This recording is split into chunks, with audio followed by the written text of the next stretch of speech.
અને રાજેન્દ્ર ચાવડા કડીમાં જગદીશ ચાવડા અને રમેશ ચાવડા વચ્ચે ત્રિપાંખ્યો જંગ જામ્યો છે। તો ભાજપ તરફથી રાજેન્દ્ર ચાવડા ચૂંટણી લડી રહ્યા છે। તેઓ મહેસાણાના જોટાણાના રહેવાસી છે। રાજેન્દ્ર ચાવડા 1980 થી ભાજપના સક્રિય સભ્ય છે। આમ આદમી પાર્ટીના જગદીશ ચાવડા અનુસૂચિત જાતિ મોરચાના પ્રદેશ અધ્યક્ષ છે। તેઓ રાષ્ટ્રીય દલિત મંચ સાથે સંકળાયેલા નેતા છે। કડી બેઠક ધારાસભ્ય કરસન સોલંકીના નિધનથી ખાલી પડી। આ બેઠક એસસી માટે અનામત હોવા છતાં અહીં પાટીદાર મતદારોનું પ્રભુત્વ વધુ જોવા મળે છે।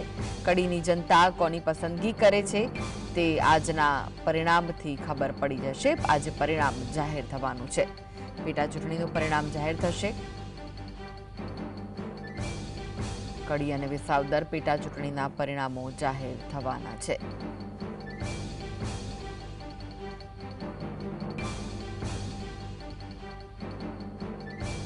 તો કડીની જનતા કોની પસંદગી કરે છે તે આજે ખબર પડશે। કડીમાં ત્રિપાંખ્યો જંગ છે। રાજેન્દ્ર ચાવડા, જગદીશ ચાવડા અને રમેશ ચાવડા વચ્ચે ત્રિપાંખ્યો જંગ જામ્યો છે।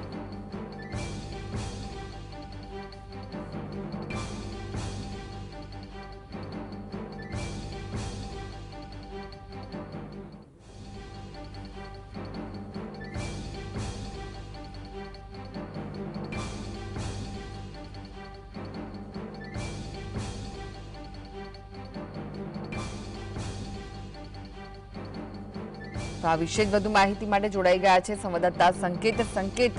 પેટા ચૂંટણી માટે આજે કડીમાં પણ પરિણામો જાહેર થવાના છે। કેવી તૈયારીઓ છે અને ક્યારથી મતગણતરી શરૂ કરવામાં આવશે? હાલ વાત કરવામાં આવે તો કડી વાત કરવામાં આવે તો કડી વિધાનસભાની પેટા ચૂંટણી યોજાઈ રહી છે। તેમાં મોટી સંખ્યામાં જે મતદારો હતા તે મતદાન પહોંચ્યા હતા, પરંતુ વરસાદે વિલંબ બનીને રિટેલ પ્રકારે ઓછું મતદાન થવાનો જે પ્રયાસ થયો હતો। એમ કહી શકાય કે જે રાજકીય આગેવાનો હતા તે રાજકીય આગેવાનો અહીંયા સ્થળ ઉપર જે સ્થિતિ હતી તેમાં મતદાન ઓછું થવાના કારણે હાલ જે 57% મતદાન થયું છે તેમાં ખાતરી સર્જાઈ જે પણ હશે, ભાજપ હોય, કોંગ્રેસ હોય કે આમ આદમી પાર્ટી હોય, ચાવડા પક્ષો હાલ સમગ્ર કડી વિધાનસભાની પેટા ચૂંટણીમાં હાલ લડી રહ્યા છે।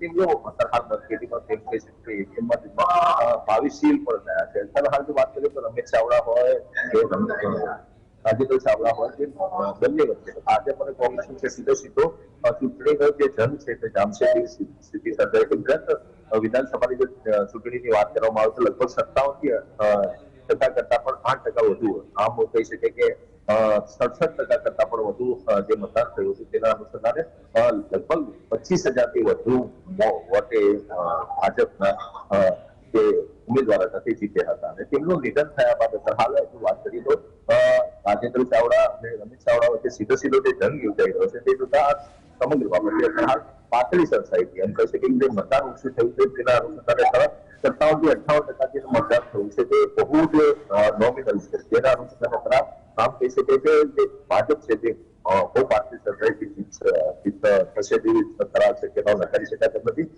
જો વાત કરીએ તો મેવડ ખાતે હાલ તેની મતગણતરી શરૂ કરવામાં છે। ઈવીએમ હાલ સીલ મૂકી દેવામાં આવે છે। મોટી સંખ્યામાં જે એના કર્મચારીઓ છે લગભગ એમ કહી શકે કે 2 રાઉન્ડમાંથી મતગણતરી કરશે અને 10 ટેબલ ઉપર તેની મતગણતરી શરૂ કરવામાં આવશે। જો વાત કરીએ તો મેવડ ખાતે હાલ 400 પોલીસ મૂકી દેવામાં આવે છે।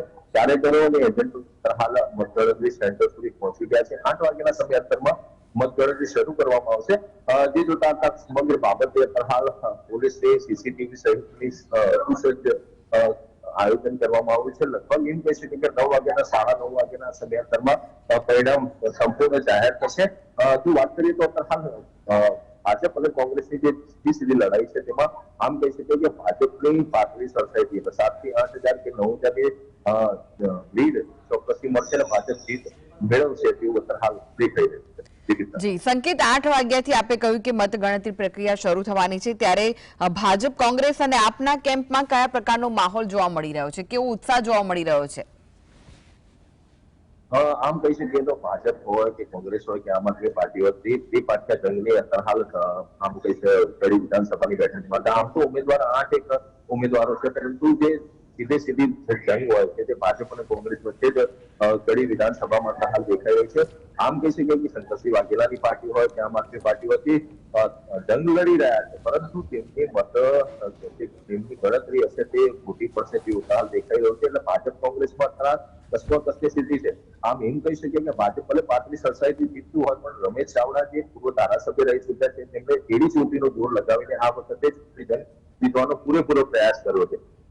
નાના નાના બૂથ કે નાના નાના ગામ સુધી પણ તેમને જઈને પોતાનો પ્રચાર પ્રસાર કર્યો છે। પરંતુ આંતરિક એમ કહી શકીએ કે ભારતીય કોંગ્રેસનો હંમેશા કકળાટ રહેતો હતો, તે કોંગ્રેસનો કકળાટ આ વખતે નતો જોવા મળ્યો। જે ઉમેદવાર જાહેર કરવાના હતા તેના પહેલા પણ 2 ઉમેદવારો હતા, તેમ છતાં